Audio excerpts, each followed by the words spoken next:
올해 이야기는 조금 다릅니다. 단순한 괴담이나 서구가 아니에요. 이건 누군가가 실제로 겪은, 그리고 지금도 중소일쯤을 안고 살아가고 있을지도 모를 현실 속의 악몽입니다. 이 이야기를 들려주신 분은 평소엔 조용한 성격으로 알려진 시청자 하랑님입니다. 그날 밤, 그는 마치 무언가에 홀린 듯 조용히 입을 열었습니다. 이 이야기는요, 2014년 제가 살고 있던 전라남도 곡성 근처 산골 마을에서 실제로 있었던 일이에요. 지금 생각해도 소름이 끼치고 말하면서도 목이 타들어가는 것 같네요. 그렇게 이야기는 시작되었습니다. 당시 하랑님은 곡성과 인접한 굴이 있는 중고차 매장에서 일하고 있었습니다. 마을 특성상 손님이 드문 편이었지만 단업 리즈에서 오는 손님들이 있었죠. 그날도 그는 혼자 매장에서 당직을 서고 있었습니다. 늦은 밤, 매장 안은 지중한 듯 조용했고 하랑님은 핸드폰으로 시간을 보내고 있었습니다. 그러다 문이 열렸습니다. 벌컥 낡은 유리문이 천천히 열리며 한 여성이 조용히 들어섰습니다.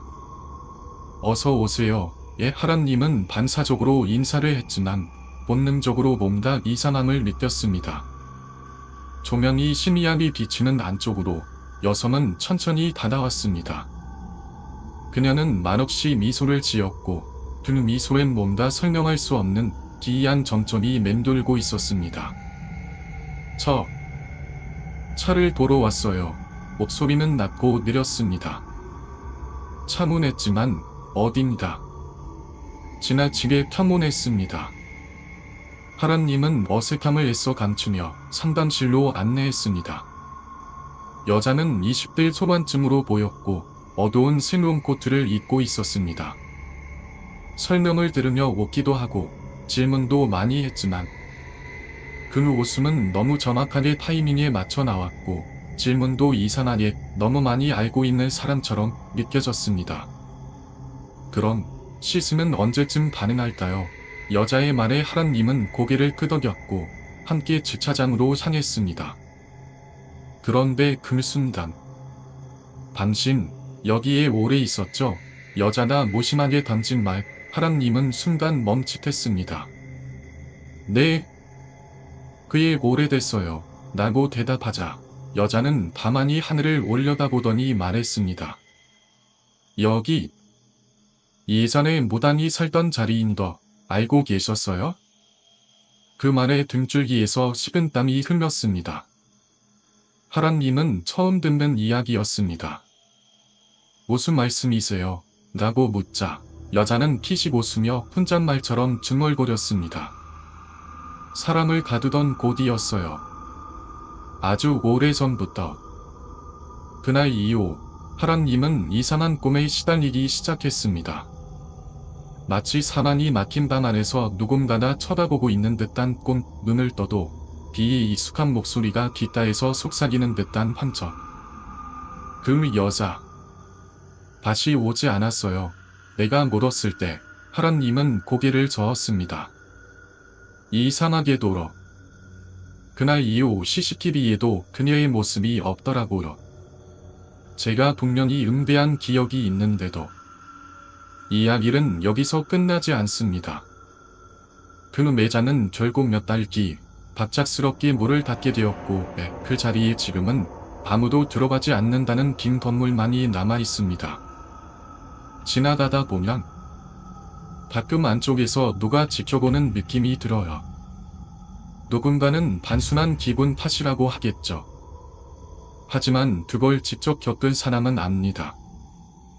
어떤 공포는 현실보다 더 생생하다는 것을. 계약은 아주 순조롭게 진행됐습니다.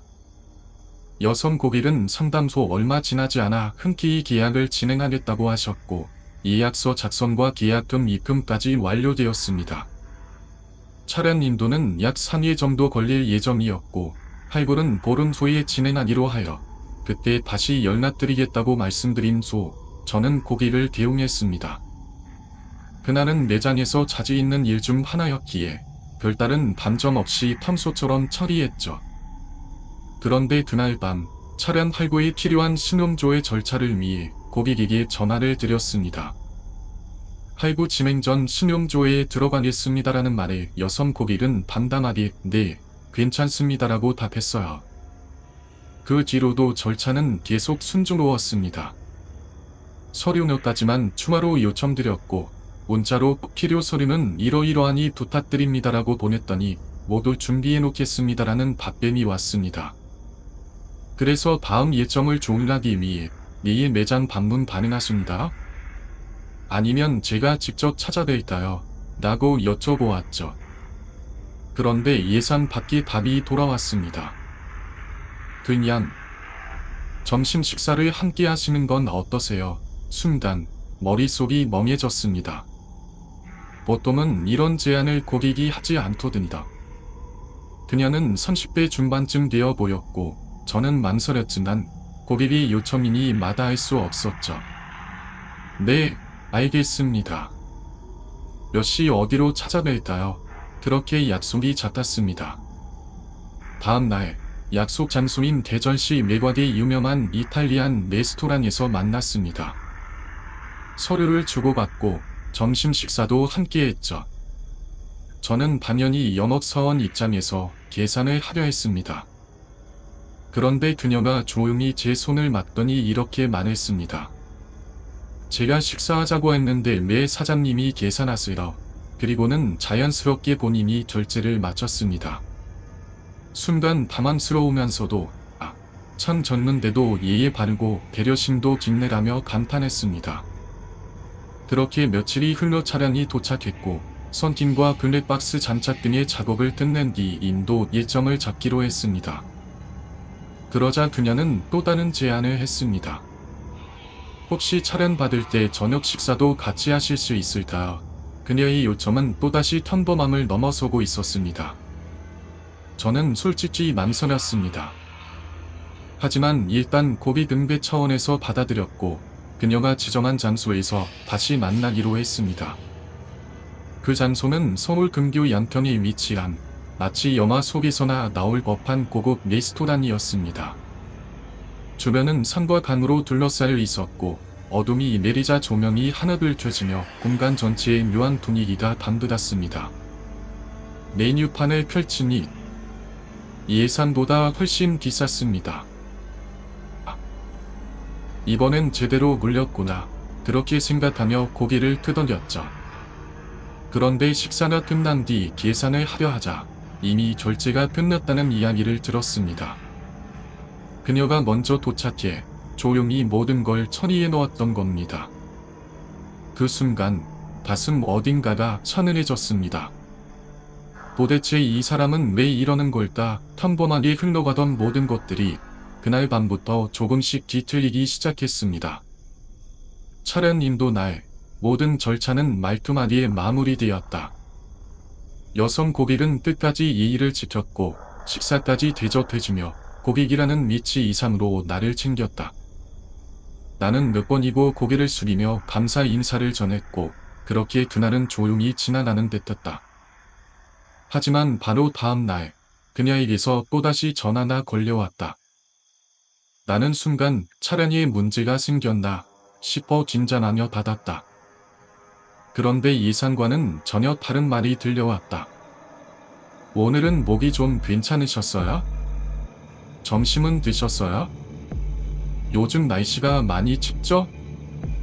차량 사용법이나 불편 사항에 대한 질문은 없었다. 대신 마치 친구에게 안부를 묻듯 아무렇지도 않게 하지만 왠지 섬뜩할 만큼 개인적인 말들이 이어졌다. 처음엔 그저 정 많은 분인가 싶었다. 하지만 그 전화는 한가 멀다 하고 계속됐다. 이틀, 3일에 한 번은 기본이고 없던 날은 한 두 통씩 오기도 했다. 처음에는 고객 응대라는 생각을 받아주었지만 점점 업무에 지장을 줄 만큼 빈도는 과해졌다. 그래서 조심스레 말을 꺼냈다. 혹시 제가 뭔가 불편하게 해드린 부분이 있었을까요? 그녀는 조용히 하지만 미묘하게 뾰족한 말투로 대답했다. 그런 건 아니에요. 혹시 기분 나쁘셨어요? 순간 차가운 기류가 흘렀다. 나는 못 쓰며 말했다. 아닙니다.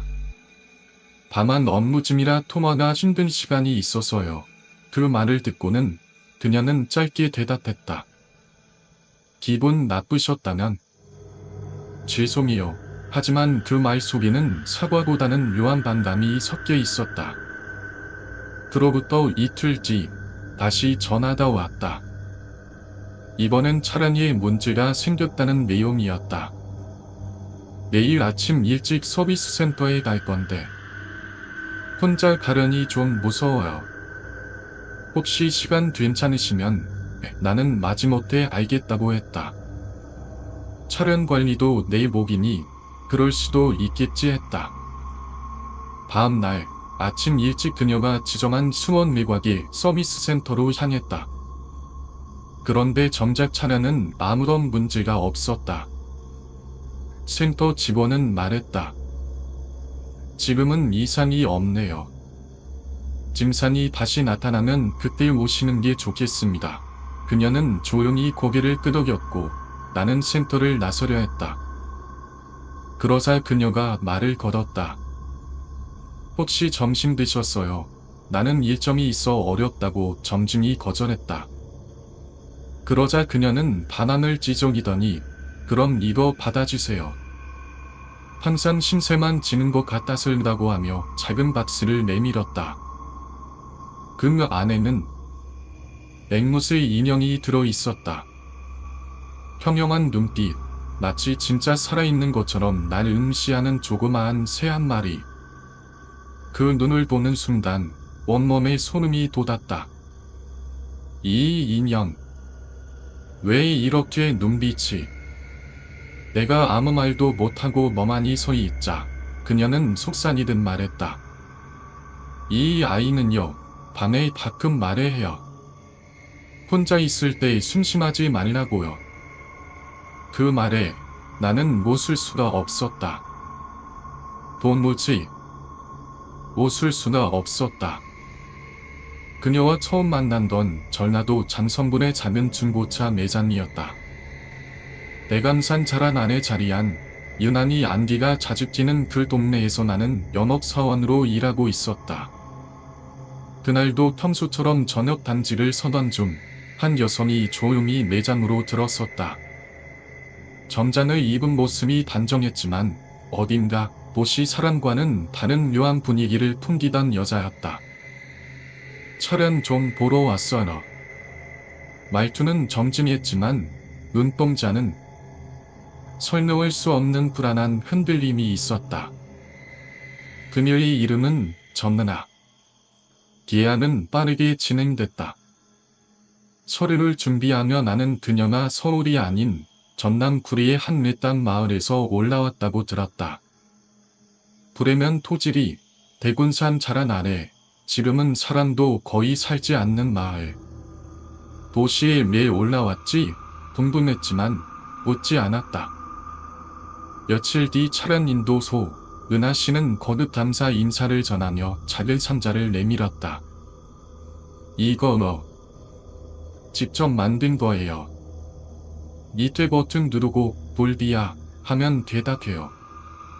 밤엔 혼자 두지 마세요. 외로워하거든요. 상자 속에는 내 손목 길이만 한 앵무새 인형이 들어있었다. 인형은 기정상적으로 정교했고 눈동자는 유리 구슬처럼 생생하게 빛났다. 나는 애써 웃으며 감사합니다 라고 말했고 그녀는 밤에는 꼭 인증샷 보내주세요. 버리면 안 돼요 라며 간증했다. 그날 밤 나는 인형을 거실에 올려두고 사진을 찍어 보냈다. 사에 있어요. 인형이 말을 너무 잘 따라해서 놀랐어요. 그녀는 금세 답장을 보냈다. 돌비다. 오빠를 좋아하나 봐요. 원래 낯다리는 미인데. 그 말에서 섬뜩함을 느끼기 시작한 건 그때부터였다. 근소로 연락은 매일같이 왔다. 처음엔 안부를 묻는 정도였지만 점점 통화는 지길해지고 길어졌다. 오늘은 뭐 드셨어요? 혹시 꼬네 볼디가 나왔어요? 없다. 목소리가 오늘은 좀 다르네요. 나는 혼란스러웠다. 이건 분명히 고깃과 영업사원의 관계를 넘어선 무엇이었다. 결정적으로 그녀는 너무도 나와는 다른 세계의 사람이었다.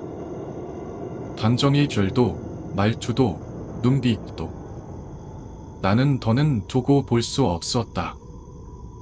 그래서 어느 날 전화가 왔을 때 나는 분명히 선을 그었다. 은하 씨, 저는 업무의 시간에 사적인 연락을 주고받는 게 어렵습니다.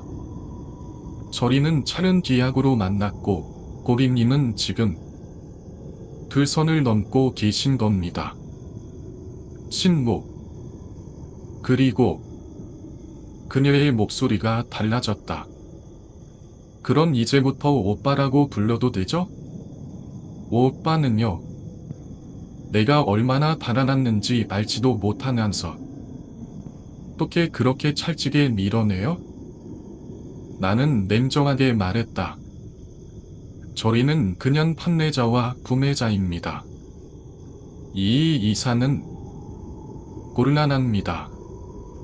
그녀는 웃었다.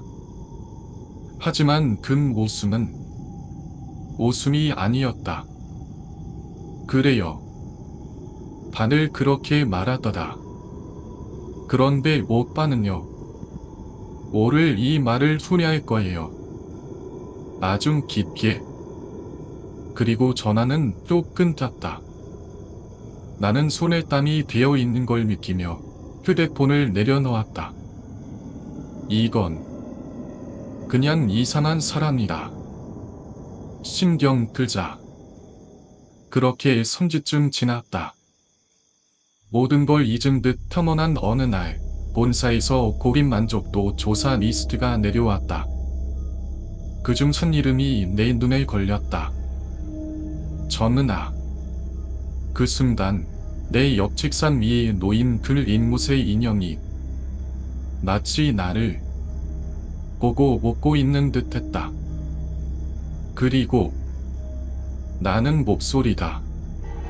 분명히 어디선가 들렸다. 내가 입을 열기도 전에 그녀는 나와의 모든 접점을 스스로 끊어낸 듯 보였다. 고객 만족도 조사를 위해 전화를 걸었을 때 신호는 닿지만 연결되지 않았다. 며칠 뒤 다른 번호에서 연락이 왔다.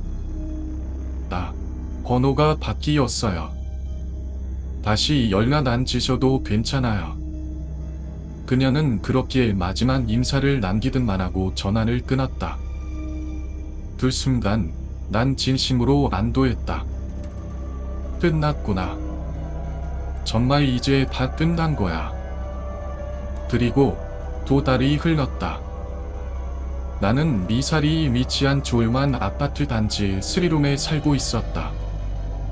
침실 하나, 작은 작업방 하나, 그리고 거실과 욕실. 혼자 살기에 딱 적당한 구조였다. 야근이 많고 술자리가 잦아 예전에는 새벽까지 게임을 하거나 술에 취해 잠들기 일쑤였는데 언젠가부터 이상하게 몸이 피곤해졌다. 회사에서 퇴근해 집에 들어오면 두세 시간도 안 되어 그대로 깊은 잠에 빠졌다. 침대에 누운 기억은 있는데 언제 잠들었는지조차 기억이 나지 않았다. 아침에 눈을 뜨면 몸이 무겁고 기운이 빠졌다. 스트레스를 너무 받았나. 체력이 떨어졌나. 그렇게 스스로를 다독이며 하루하루를 보냈다. 그러던 어느 날 아침 나는 설명할 수 없는 묘한 위화감을 느꼈다. 화장실에 들어가 세수를 하려는데 수도꼭지의 방향이 이상했다. 나는 어릴 때부터 습관처럼 찬물 쪽으로 수도꼭지를 완전히 돌려두는 버릇이 있었다. 뜨거운 물 쪽은 고무때 힘이 달아서 물이 뚝뚝 새기 때문이었다. 그래서 언제나 오른쪽 끝까지 돌려두고 잠들곤 했다. 그런데 그날 아침 수도꼭지는 가운데에 와 있었다. 내가 어제 실수했나? 아니야, 절대. 나는 항상 오른쪽으로 돌려놔. 고개를 갸웃거리며 출근을 했지만 이상한 기분은 하루 종일 가시진 않았다. 며칠 뒤 또 다른 미화담이 찾아왔다. 이번엔 침대 옆 판초 방향이었다. 평소 나는 방향제나 향충을 머리맡에서 발치 쪽으로 향하게 둔다. 냄새가 코에 직접 들어오는 걸 싫어해서 꼭 그렇게 놓는다. 그런데 어느 날 아침 눈을 뜨자마자 느껴진 강한 향. 판초는 내 얼굴을 향해 정확히 도나나 있었다. 그 순간 나는 등골이 오싹해졌다. 내가 바꿨을 리가 없는데. 이건 분명 누군가 건드린 거야. 문을 잠두고 자는 내 방. CCTV도 창문도 문제였다. 그럼에도 불구하고 매일 아침 뭔가 조금씩 바뀌어 있었다. 그리고 그날 밤 소파 위에 놓인 그 앵무새 인형. 분명히 며칠 전 서랍 깁스비 밀어넣었던 그 인형이 내 눈앞에 테이블 한가운데에 놓여 있었다. 천장에서 살짝 쏟아지는 조명이 인형이 유리처럼 반짝이는 눈동자를 비췄다. 그 눈이 분명히 나를 따라 움직이고 있었다. 그 순간 어디선가 익숙한 속삭임이 들려왔다. 돌비야, 오빠한테 인사해야지. 나는 숨을 멈췄다. 입을 벌렸지만 소리가 나오지 않았다. 그 인형이 조용히 하지만 분명히 고개를 끄덕였다. 아침이었다. 출근하려고 잠에서 깨어나는데 또다시 몸이 축 처져 있었다. 온몸이 무겁고 머리는 띵했으며 앞몸을 꾼 것 같은 찝찝한 기운이 뇌리에 남아 있었다. 실수를 하러 화장실에 들어갔는데 거울을 보자마자 이상한 판단이 들었다. 내가 이 한숨은 여기 두지 않았는데 왜 위치가 바뀌어 있지? 처음에는 정신이 흐릿해서 그런가 했지만 비슷한 일이 반복되면서 불안감이 점점 쌓이기 시작했다. 며칠 뒤 출근하려고 식탁 쪽을 지나가는데 눈에 띈던 따진 과자 봉지. 나 이거 먹은 기억이 없어. 살짝 식은 땀까지 흘렀다. 처음에는 단순한 건망증이라고 넘겼다. 내가 요즘 스트레스를 너무 받아서 그런다. 전결에 먹었겠지. 하지만 그날 저녁은 달랐다. 회사에서 퇴근한 후 아파트 현관 비밀번호를 누르는데 분명히 띠띠띠 하고 나야 할 소리다. 나지 않았다. 고장났나 생각하며 몇 번 더 눌러봤지만 조용했다. 어쩐지 묘하게 누군가 이미 이 문을 열어둔 것 같다는 느낌이 들었다. 문을 열고 들어서자 집안은 평소와 다름없어 보였다. 물을 한 잔 마시고 TV를 틀고 그대로 소파에 앉아 잠이 들었다. 그리고 다음날 아침 눈을 떠서 방문을 열려는 순간 턱 문이 열리지 않았다. 무언가가 문을 걸고 있었다. 바늘이 밀자 문이 열렸다. 그리고 그 안에 정확히 문 쪽으로 끼워져 있던 것은 부엌에서 쓰는 길고 날카로운 식칼이었다. 식칼이 물에 걸쳐져 있어 누가 물을 밀기만 해도 문이 안 열리거나 혹은 식칼이 안으로 튕겨 들어갈 수 있는 위험한 구조. 나는 그 자리에서 얼어붙었다. 이건 사고로 벌어질 수 있는 일이 아니다. 모를 일부러 걸치듯 닦고 등 위에 칼을 세워놓으려면 분명히 의도가 있어야 했다. 누가 이 안에 들어와 있었던 걸까? 나는 창문을 확인했다. 바깥으로 연결된 창문은 제대로 잠겨 있었고 부조상 외부인이 침입하기도 어려웠다. 방범창까지 설치돼 있었으니 내부에서 들어오는 건 사실상 불가능. 그럼 안에서? 생각이 미치자 온몸에 소름이 돋았다. 팔, 수도꼭지, 방향제, 과자. 그동안 무시해온 사소한 변화들이 하나로 연결되었다. 공포는 뒤늦게 몰려왔다. 나는 아무것도 챙기지 않고 슬리퍼만 신고 도망치는 매장으로 향했다. 출근하자마자 동료들이 내 꼴을 보고 물었다. 나, 왜 이렇게 얼굴이 하얘졌어? 뭔 일 있어? 나는 떨리는 목소리로 말했다. 일드다. 나 말 좀 들었다. 진짜 미친 일들이 있었어. 그렇게 나는 그동안 있었던 일을 앵무새 인형부터 시작해 하나하나 다 털어놨다. 처음엔 반신반의하던 동료들도 탈 이야기에선 모두 얼굴이 굳었다. 그리고 영업팀 선배 한 명이 조용히 말했다.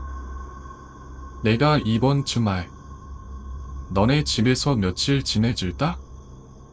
그렇게 누군가가 함께 있기 전까진 나는 더 이상 그 집에 혼자 있지 못하게 되어버렸다. 나는 도저히 혼자 있을 수 없었다. 친한 영업사원들에게 부탁했다. 야, 제발 나 좀 도와줘. 진짜 이상한 일이 계속 벌어져. 그들도 처음엔 웃어넘겼다. 야, 네가 요즘 피곤해서 그래. 그 앵무새 인형도 그냥 분위기 탓이고.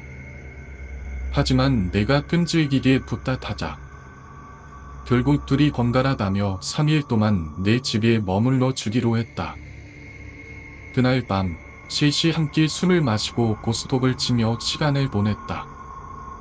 정말 이상할 정도로 아무 일도 일어나지 않았다. 실제 날까지도 너무 멀쩡하니까. 나 이거 그냥 네 착각 아니야? 그 말이 나왔을 정도였다. 그럴 수도 있지. 나도 순간 흔들렸다. 내가 너무 예민했던 건가? 정말 다 내 망상이었나? 그래서 손자 남겨진 그날다. 나는 오랜만에 홀가분한 기분으로 잠에 들었다. 그런데 비에 들려오는 그 끈적한 소리. 맨발이 장판을 밟으며 나는 소리였다. 처음엔 꿈인 줄 알았다. 하지만 소리는 점점 가까워졌고 나는 그대로 잠에서 깨어났다. 숨을 참은 채 귀를 기울였다.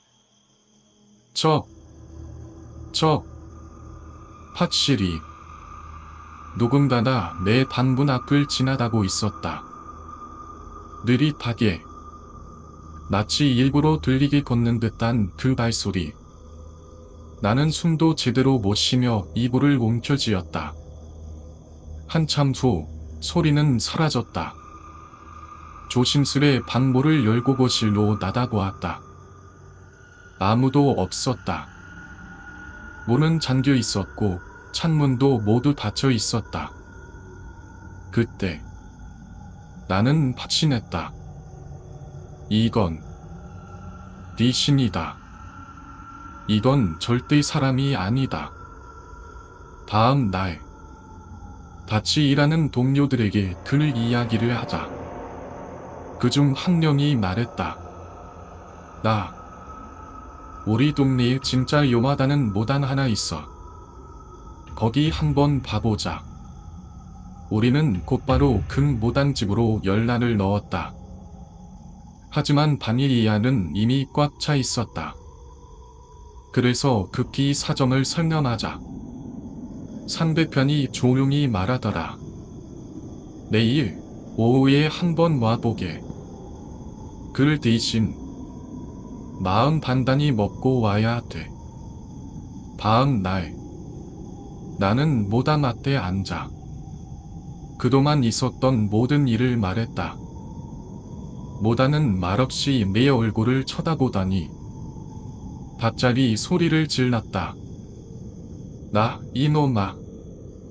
넌 이미 데리고 들어왔어. 내 양어기 위에 따라온 게 몇 명인지 알아? 그 말에 나는 숨이 턱 막혔다. 모단은 화를 내며 자리에서 벌떡 일어났다. 가자. 지금 바로 네 집으로 간다. 그렇게 우리는 함께 미사리의 아파트로 향했다. 집 문을 열자마자 모단의 표정이 순식간에 굳었다. 입술을 앞다물고 말없이 고개를 저었다. 여긴 사람이 살 곳이 아니다. 내가 지금까지 이 안에서 살았다는 게 기적이다. 나는 떨리는 목소리로 물었다. 그럼 어떻게 해야 하나요? 모단은 한숨을 깊게 내쉬었다. 전부 다 해야 해. 도적, 제사, 물 떠놓고 치성도 드려야 하고 앵못의 인형? 그거 당장 없애. 그 안에 들이 있다. 나는 더는 아무 말도 할 수 없었다. 숨이 멎을 것 같다다. 그리고 머릿속을 맴도는 그녀의 마지막 말이 떠올랐다. 없다. 오를 결점은 반드시 소미하게 될 거예요. 마음대로 해봐요. 그 순간 거실 한가운데에 있던 인형의 고개가 스르르 내 쪽으로 돌아섰다. 모단은 처음에 1,500만 원짜리 큰 의식을 제안했다. 이 집은 그냥 치석 몇 번 드릴 수준이 아닙니다. 점심으로 풀려면 중간 크기 의식만 해도 1,500은 들어가. 그 순간 나는 싸늘한 현실을 느꼈다. 이 사람도 결국 나한테 염업하는 거구나. 그래서 물었다. 그럼 그냥 부적 같은 건 없을까요? 모단은 곧장 대답했다.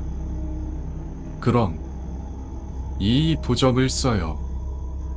300만 원짜리입니다. 나는 말문이 막혔다.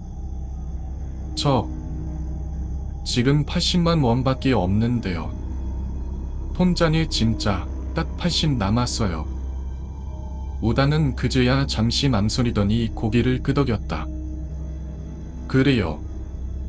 80만 원이면 기본 방어는 할 수 있을 겁니다.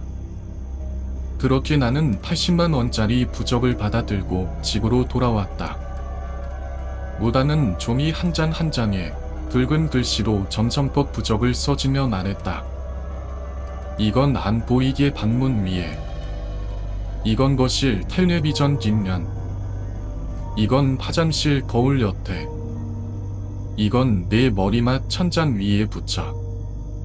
붙일 장소 하나하나까지 세세하게 알려줬다. 나는 무슨 군사작전 하듯 부적을 집안 여기저기 붙이고 그날 밤은 처음으로 마음이 조금 놓였다. 아침 눈을 뜨자 햇살이 유리창을 스치고 있었다. 어다? 괜찮은데? 분위기가 이상하리만치 평온했다. 그런데 그 순간 거실 한쪽 벽에 붙여놨던 부적 하나가 바닥에 찢어진 채 떨어져 있었다. 점화지. 딱 금 부적 하나만. 나는 그 자리에 주저앉을 뻔했다. 이건 진짜 귀신이다. 들질로 나는 바지를 입을 틈도 없이 팬티 바란에 슬리퍼만 신고 가장 친한 친구 집으로 도망쳤다. 친구에게 모든 걸 털어놓았다. 앵무새 인형부터 칼, 찢어진 부적까지. 듣고 있던 친구는 고개를 끄덕이며 말했다. 넌 지금 제정신 아니야.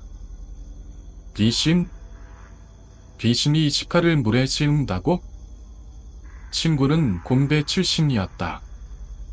논리적이고 이성적인 사람이었다. 외력이 있어야 무언가가 움직이지. 부적이 찢어졌다. 누군가 찢은 거지. 시칼이 물에 세워졌다. 그건 사람이 한 짓이야. 귀신이 그런 걸 할 수 있다면 그건 귀신이 아니라 전 세계 최고의 마술사야. 그 말에 나는 멍해졌다. 그래, 말이 되네. 하루하루 공포에 시달리던 정신이 친구의 말 한마디에 서서히 가라앉기 시작했다. 들어가다. 전 무서우면 반 빼고 나와. 근데 직접 확인해보지도 않고 무조건 무섭다고 도망치는 건 좀 아니잖아. 나는 다시 집으로 향했다. 물 한 잔을 마시고 조용히 소파에 앉았다. 밤이 되고 다시 눕고 눈을 감았다. 그리고 다음 날 아침. 아무것도 달라져 있지 않았다. 부적도 그대도, 방향제도, 문도, 수도꼭지도, 모든 게 제자리. 그때 나는 문득 하나의 생각이 스쳐났다. 그럼 그건 그녀였던 걸까?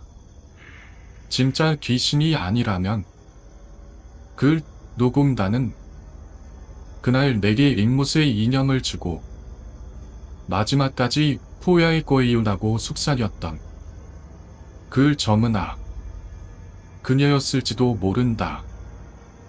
그 집, 그 인형, 그 소리들, 모두 그녀의 복수극이었다면 그건 귀신보다 훨씬 더 무서운 일이었다. 왜냐면 진짜 사람은 끝이 없으니까.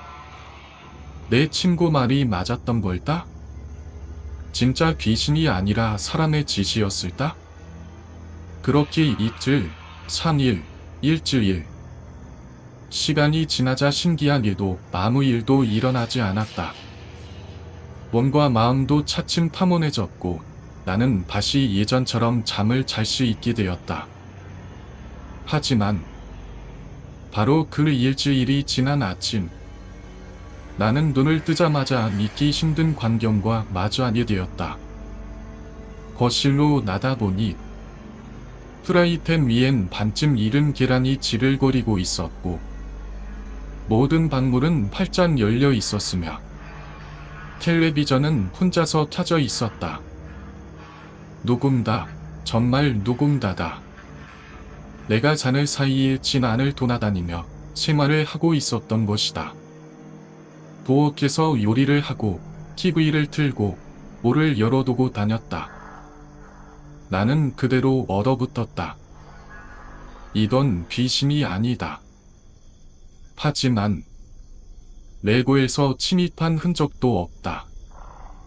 창문도 도어락도 이상이 없었다. 그렇다면 내가 했던 걸까? 몸육견? 기억 상실? 머릿속은 혼란스러웠고 일을 해도 집중이 되지 않았다. 그래서 나는 결심했다. 블랙박스를 설치하자. 그 당시, 그러니까 2024년도처럼 간편한 실내용 CCTV 시스템이 많지 않던 시절이다. 업체에 문의하니 설치 비용이 터무니없이 높았다. 그래서 나는 평소 거래하던 썬킴샵에 찾아다 물었다. 혹시 고화질 블랙박스 중에 실내에서 테스트 해볼 수 있는 거 없어나? 썬킴 사장도 의아한 눈길이었지만 내가 끈질기게 부탁하자 결국 테스트용 장비 하나를 빌려주었다. 블랙박스는 원래 차량에서 12V 전환을 사용하지만 나는 220V를 12V로 전환할 수 있는 어댑터를 구매해 거실 TV 옆에 마치 장식처럼 자연스럽게 설치했다. 세팅은 완벽했다. 파라는 침실문, 거실, 주방까지 전부 들어왔고 파네라 렌즈는 현출기의 종류이 숨겨놨다. 이제 이 밤을 견디기만 하면 지시를 볼 수 있을 것이다. 그날 밤 생각보다 빨리 잠이 들었다. 너무 긴장하면 오히려 아무 일도 안 생기겠지. 그렇게 애써 마음을 다잡고 눈을 감았다. 그리고 새벽녘 나는 갑자기 눈이 떠졌다. 맨발이 잔판을 밟는 그 특유의 소리. 그 소리가 분명히 내 방문 너머에서 들려오고 있었다. 이번에는 나는 일부러 몸을 움직이지 않았다. 이불을 덮고 숨을 죽인 채 조용히 귀만 기울였다. 끼이. 방문이 열리는 소리. 그리고 누군가 들어왔다. 나는 살짝 눈을 떴다. 그 순간 식칼을 든 한 여자가 조용히 방 안으로 들어오는 모습이 보였다. 그녀는 내가 잊으려 했던 그 여자 정은아였다. 그녀는 무표정한 얼굴로 천천히 걸어왔다. 나는 벌떡 일어나야 했지만 몸이 움직이지 않았다. 온몸이 얼어붙은 것처럼 눈동자조차 움직이지 않았다. 그 이야기를 해준 건 당사자가 아니다. 그와 같은 회사를 다녔던 모든 동료들이었다. 이 일은 입사 1년차 신입부터 10년차 부장까지 모르는 이가 없을 정도로 소문이 커졌고 그 사람은 그 사건 이후 여명회사에 나타나지 않았다. 나는 이 이야기를 들으면서 왜 그 사람이 그 순간을 움직일 수 없었는지를 서운으로 이해할 수 있었다. 그는 말하길 그날 밤 식칼을 든 그녀가 조용히 방에 들어와서는 이불 위로 칼을 천천히 올려놓았어요. 배 위에서부터 마치 가르듯이 칼날을 쓱 하고 움직였어요. 숨소리 하나 내지 못하고 눈만 떠진 채 그는 마이크로 얼어붙은 인형이 되어 있었다. 칼날은 배를 지나 목 아래까지 그리고 결국엔 얼굴 바로 앞에서 멈췄다. 그녀는 한참 동안 그렇게 배는 신용을 하다가 다시 식칼을 들고 나다 도어키에 칼을 내려놓았고 거실을 지나 현관문을 조용히 열고 나갔다. 하지만 그보다 더 섬뜩한 건 따로 있었다. 그는 원래 내일 현관 비밀번호를 그날의 날짜로 바꾸는 습관이 있었다. 예를 들어 1월 13일이면 0114, 1월 14일이면 0114식으로 매일 변경해왔다. 그날도 예외는 아니었다. 그는 확실히 날짜 비밀번호를 바꿨다. 그런데 그녀는 정확히 그 비밀번호를 입력하고 들어온 것이다. 어떻게? 도대체 어떻게 그걸 알고 있었던 걸까? 그는 더는 참을 수 없었다. 설치해뒀던 블랙박스를 확인했다. 그 블랙박스에는 야간 모션 감지 기능이 있었는데 전원을 켜자 곧장 기기가 말했다. 모션 감지 녹화 10건 이상 방지되었습니다.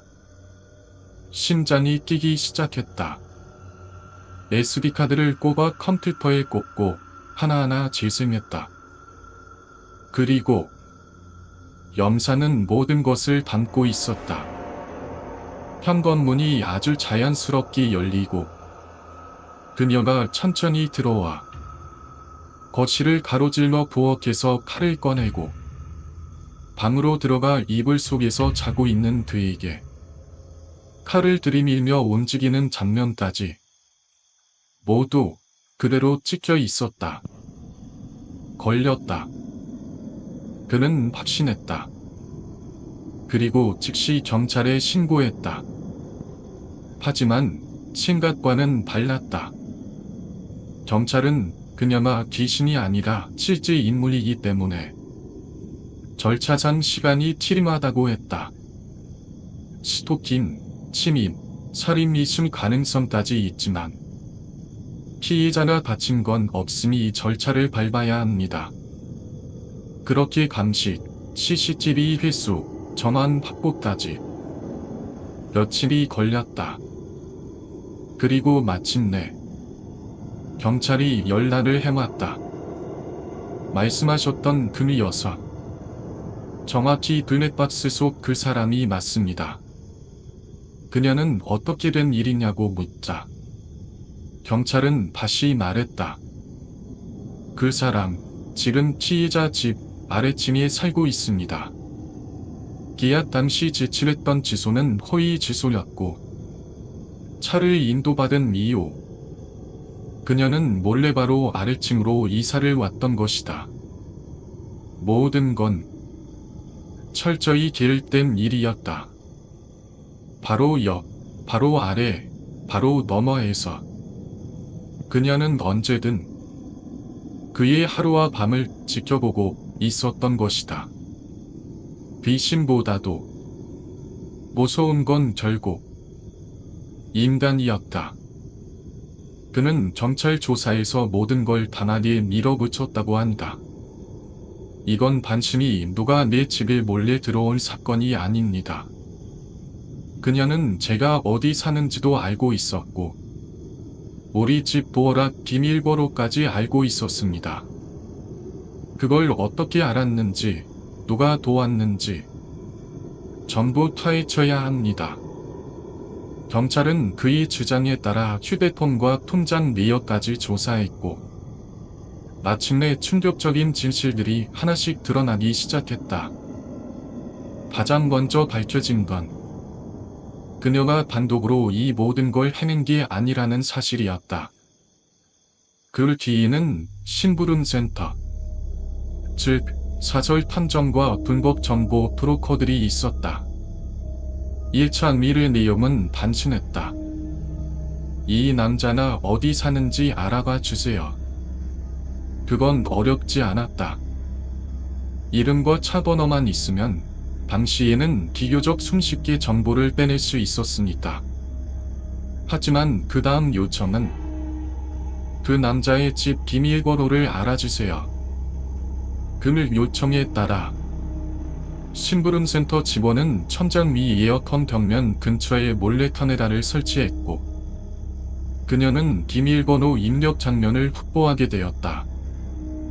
그 다음 단계는 더욱 소름 끼쳤다. 그 집에 설치된 도어락과 똑같은 기종의 도어락을 구해다 주세요. 이유는 동령했다. 같은 모델의 도어락이면 마스터키 지문이 통하는 경우가 많았기 때문. 도어락을 설치할 때 제공되는 자석형 마스터키로는 비밀번호가 변경되어도 조용히 문을 열 수 있었던 것. 어느 날 그가 문을 열 때 띠 하는 이상한 소리가 났던 이유도 그녀가 마스터키로 들어왔기 때문이었다. 하지만 더 소름 돋는 건 그 다음이었다. 생수의 수면제를 파주세요. 그녀는 직접 생수통을 손대는 것보다 똑같이 생긴 생수병을 준비해 심부름 센터를 통해 몰래 바꿔치기를 지시했다. 그리하여 그는 아무도 모르게 매일매일 수면제가 섞일 생수를 마시고 있었던 것이다. 그래서 아무리 소리 나고 움직임이 느껴져도 그는 결코 일어날 수 없었던 것. 심지어 친구들이 놀러 온 날조차 그녀는 어떻게 알고 피해갔는지 그 부분만은 아무도 설명할 수 없었다.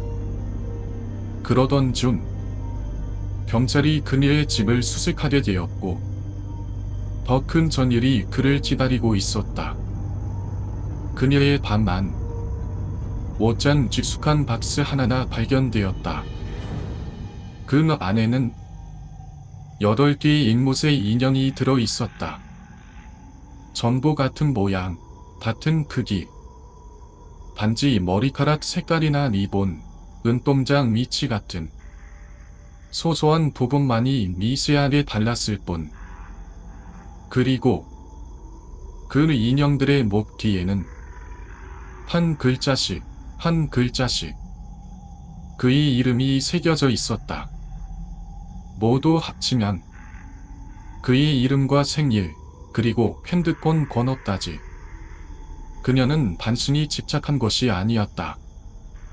그는 이제 깨달았다.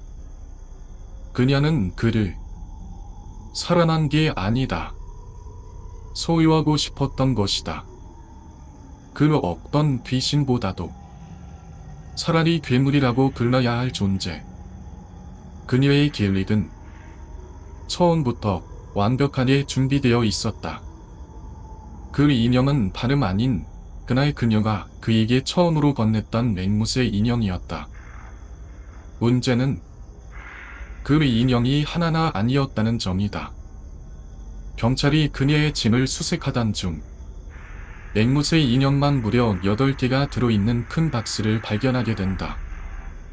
정확히 말해 총 8개의 공간 중 3개만 인형이 들어있었고 나머지 5칸은 비어 있었다. 그 중 하나는 그가 아직 집에 두고 있던 바로 그 인형. 그리고 2개는 그녀의 밤안 책상 위에 충전기에 꽂힌 채 연결되어 있었다. 인형의 내부를 뜯어본 수사관들은 소름 끼치는 장치를 발견했다. 겉보기엔 단순한 곰지 인형이지만 속에는 소리를 녹음하고 전송할 수 있는 마이크와 송신 장치가 숨어 있었다. 그녀는 그의 집 안에서 들리는 모든 생활 소리를 실시간으로 듣고 있었던 것이었다. 그는 충격에 빠졌다. 그녀가 어느 날 내 밤 안에서 벌어지는 아주 사소한 소리까지 어떻게 그렇게 정확하게 알았는지 이제야 알겠어요. 그녀는 그 인형을 통해 그가 자고 있는 소리, 친구가 놀러 오는 날, 문 여는 소리, 심지어는 물 내리는 소리까지도 모두 실시간으로 감지하고 있었던 것이다. 하지만 그게 끝이 아니었다. 그녀의 노트북과 서랍 속에서 발견된 자료는 사건의 성격을 완전히 바꿔버렸다.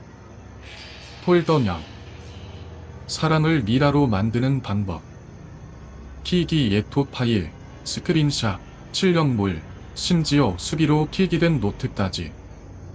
거기에 사람을 죽인 뒤 내장을 제거하고 건조하고 봉합해서 형태를 보존하는 기산식적인 절차들이 세세하게 기록돼 있었다. 그는 팔을 들고 밤 안을 서성이던 그날을 떠올렸다. 개 위에서 칼을 그었던 움직임, 목과 얼굴 쪽까지 팔을 대보던 그 행동들. 그는 전율하며 속삭였다. 그게 단순한 위협이 아니었구나. 그녀는 진짜로 나를 미라로 만들 생각이었구나. 수사팀은 입을 모아 말했다. 이 정도로 계획적이고 치밀한 여성 스토킹 범죄는 정말 보기 드뭅니다. 게다가 피해자가 남성이라는 점도 굉장히 특이한 케이스였어요. 그녀가 작성해 둔 앵못의 인형 발령 문서에는 다른 사람의 이름, 전화번호가 암호화된 형태로 남아 있었고 이미 5개의 인형이 기워져 있었다. 수사관들은 조심스럽게 말했다. 피해자다. 당신만은 아닐지도 모릅니다. 그러나 가장 충격적인 건 이 모든 걸 겪고도 그녀가 법정에서 집행유예를 받았다는 사실이었다. 심리적으로 불안정한 상태에서 일시적인 반박이 폭력으로 이어졌을 가능성이 높고 실제 피해자에게 물리적인 피해를 입히지 않았다는 이유였다. 그는 말했다. 남성이 여성을 스토킹하면 위협으로, 여성이 남성을 스토킹하면 집착으로만 받아들여지는 세상. 그 사이 어딘가에서 나는 정말 죽을 수도 있었던 거예요. 사건은 그렇게 종결되었지만 그의 삶은 영원히 이전으로 돌아가지 못했다. 그리고 그 인연 하나, 지금도 그의 서랍 깊은 어딘가에 꺼내지도 못한 채 가만히 숨쉬고 있을지 모른다. 이 사건을 처음부터 끝까지 들은 사람이라면 누구든지 도대체 이게 어떻게 집행유예로 끝날 수 있지? 라는 생각을 했을 거다. 그 역시 그랬다. 솔직히 아직도 이해가 안 가요. 특수지구 침입, 돌복 도청, 돌복 설치, 혁다. 거기다 미라로 만들겠다는 자료까지 있었잖아요. 이건 단순한 스토킹이 아니다. 명백한 예비범죄 수준인데도 결국 법원은 그녀에게 집행유예를 선고했어요. 이사도 했다. 번호도 바꿨고 집도 옮겼다. 하지만 그는 말했다. 이게 과연 의미가 있을까요? 돈만 있으면 이름 한두 건만 검색하면 주소, 주민번호, 근무지까지 다 알아낼 수 있어요. 특히 우리 업계 사람이라면 그게 얼마나 쉬운 일인지 더 잘 알죠. 그는 말한다.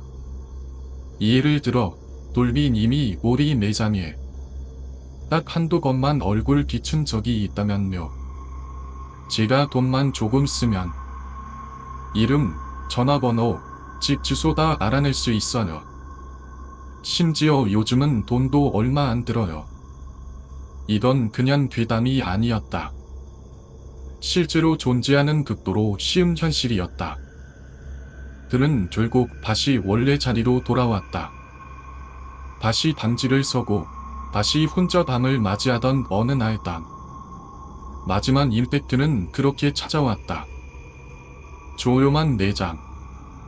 습관처럼 찬물을 쓱 바라보는데 건너편 인도의 우산을 쓴 여성이 분명히 이쪽을 찾고 있었다. 그는 설명했다. 그런 거 있잖아요. 누가 나를 보고 있다는 기분. 누가 나를 찾고 있다는 느낌. 우산을 깊이 눌러쓴 그녀는 마스크에 가려 얼굴이 잘 보이지 않았다. 하지만 눈만은 절대로 잊을 수 없었다. 그 여자였다. 그는 확신했다. 그녀는 아무 말 없이 그저 고개를 살짝 숙인 후 돌아서서 사라졌다. 그 이후 그는 퇴사를 결심했고 더는 어떤 공식적인 기록에도 남지 않았다. 하지만 이 이야기는 지역 전체에 공식 공지처럼 퍼졌다. 진짜 영업사원은 반드시 조심할 것. 고깃집이 얼굴이 잃은 이 여성, 특히 주의할 것.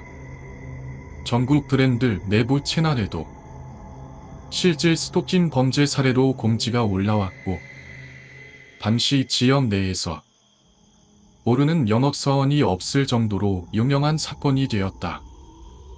그는 마지막에 이렇게 말한다. 사람이 사람을 스토킹한다는 건 사실 너무 예상적인 이야기죠. 하지만 그게 어느 순간 일화가 되기 직전까지 간다면 그땐 그건 그저 무서운 얘기가 아니다. 지독한 악몽 그 자체가 되는 거예요. 이 사건은 그렇게 지금도 누군가의 기억 속에서 다시 현실이 되는 중일지도 모른다. 저희 방송을 통해 전해드린 이번 이야기는 정말 말 그대로 사람의 무서움이란 무엇인가를 다시금 깨닫게 하는 사례였습니다. 일화로 만들려 했던 그녀의 계획, 앵무새 이념 속에 숨겨진 도청 장치, 도어란 마스터키 설치, 심부름 센터까지 도만한 완벽한 스토킹 시나리오. 이건 단순한 집착이나 사랑이라는 말로는 절대 설명이 안 됩니다. 이건 범죄였습니다. 동네 꼬마님께서 제보해주신 이 사건은 단순히 괴담처럼 들리는 이야기가 아니다. 실제 기록으로 남아있는 현실이었습니다. 저희도 방송하면서 이런 방식으로 세상이 갱신되어 간다는 것에 공포와 동시에 큰 책임감을 느꼈습니다. 그리고 확실히 영업사원이나 특정 직군에 계신 분들은 우리가 상상할 수 없는 수많은 사람과 마주하고 그만큼 다양한 사건에 노출될 수밖에 없다는 것도 동네 꼬마님처럼 이건 내 기준에선 그냥 좀 이상한 일인데 싶었던 게 누군가에겐 내전드릇 실화가 되기도 합니다. 바로 그 경계가 오늘 이야기의 핵심이었죠. 다시 한번 말씀드리지만 스토킹은 이제 명백한 범죄로 처벌됩니다. 2021년 스토킹 처벌법 제정 이후로 스토킹 행위에 대해 구속 수사 및 실형 선고가 가능해졌습니다. 하지만 문제는 그 법이 생기기 전에 피해자들, 그리고 그 법이 있어도 무너지지 않는 집행의 간격입니다. 이번 사건처럼 분명히 살인 미수 수준에 가까운 스토킹조차 결국 집행유예로 끝나버리는 현실도 존재한다는 점, 우리가 절대 잊어서는 안 됩니다. 혹시 여러분의 주변에서도 비슷한 이야기, 조금이라도 이상하거나 설명되지 않는 경험이 있다면 두려워 말고 제보해 주세요. 당신의 경험이 또 다른 피해자를 막을 수 있습니다. 끝으로 오늘도 사람이 제일 무섭다는 말을 증명해 주신 동네 꼬마님께 깊은 감사를 드립니다. 그리고 시청해 주신 모든 분들께 진심으로 고맙습니다. 이상 당신 역의 어둠을 기록하는 괴담 라디오였습니다.